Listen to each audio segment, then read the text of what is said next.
சுவாமியே சரணமையப்பா. நம்மளுடைய ஸ்ரீதர்ம சாஸ்தா ஆலயம் குன்றத்தூரில் அமைஞ்சு 16வது வருஷம் ஆகுது. இந்த 16ஆம் ஆண்டு விழாவை முன்னிட்டு நம்மளுடைய ஆலயத்தில் முப்பெரும் தெய்வீர்கள் தான் இந்த கோவிலுடைய மகிமையே.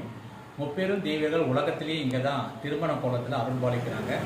அப்படி அருள்பாலிக்கும் இந்த ஆலயத்தில் முப்பெரும் தெய்வீர்களுடன் ஸ்ரீ தர்மசாஸ்தா ஐயப்பன் வீட்டில் இருக்கும் இந்த ஆலயம் 16ஆம் ஆண்டு மும்மூர்த்திகள் தரிசன விழா நம்மளுடைய ஆலயத்தில் வெகு சிறப்பாக நடைபெறுகிறது.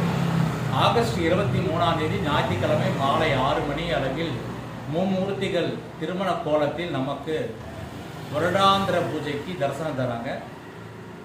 ஸ்ரீதேவி பூதேவி சீனிவாச பெருமாள் நாக வாகனத்திலும், மதுரை மீனாட்சி சுந்தரேஸ்வரர் சொக்கநாதர் ரிஷப வாகனத்திலும், அனைத்து நம்ம தலையெழுத்தையே நிர்ணயம் செய்யக்கூடிய அனைத்து பாக்கியங்களையும் கல்விக்கும் அனைத்துக்கும் உறைவிடாக விளங்கக்கூடிய பிரம்மா சரஸ்வதி தேரிலும் நமக்கு காட்சியளிக்கிறார்கள்.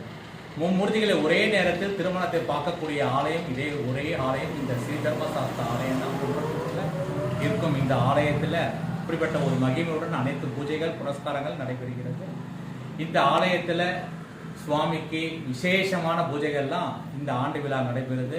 அனைவரும் வந்து கலந்து கொண்டு பகவானுடைய அருளை அனைவரும் பெறலாம். விருப்பமுள்ள அன்பர்கள் சுவாமிக்கு ரிஷபத்துக்கு மட்டும் வாகனம் செஞ்சுட்டு இருக்கோம். ஏதாவது உங்களால் முடிஞ்சால் டொனேஷன் பண்ணலாம். இந்த ஆலயத்துக்கு வாங்க, நீங்கள் நினைத்த காரியங்கள் எல்லாம் நடைபெறும். திருமணம் கைகூடும், குழந்தை பாக்கியங்கள் தடையில்லாமல் குழந்தை பாக்கியங்கள் பிறக்கும். கல்வி, செல்வம், சொத்து அனைத்து சேர்க்கைகளும் நமக்கு எப்பொழுதும் பகவானுடைய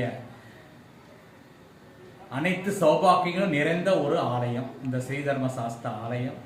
வாங்க, பகவானுடைய அருளை எல்லாரும் பேரருளை பெற்று அனைத்து பக்தர்களும் இன்புற்று வாழணும்னு சொல்லிட்டு கேட்டுக்கிறோம். அனைவரும் வருக வருக வருக. ஆண்டு விழாவில் மும்மூர்த்திகள் தரிசனம் வந்து பார்த்து பகவானுடைய அருளை பெறுமாறு கேட்டுக்கொள்கிறோம். உங்களுக்கு ஃபோன் நம்பர், கோயிலுடைய லொக்கேஷன் எல்லாம் கொடுக்குறோம். எல்லாரும் வந்து கலந்து கொள்ளுமாறு கேட்டுக்கொள்கிறோம். சுவாமியே சரணமையா.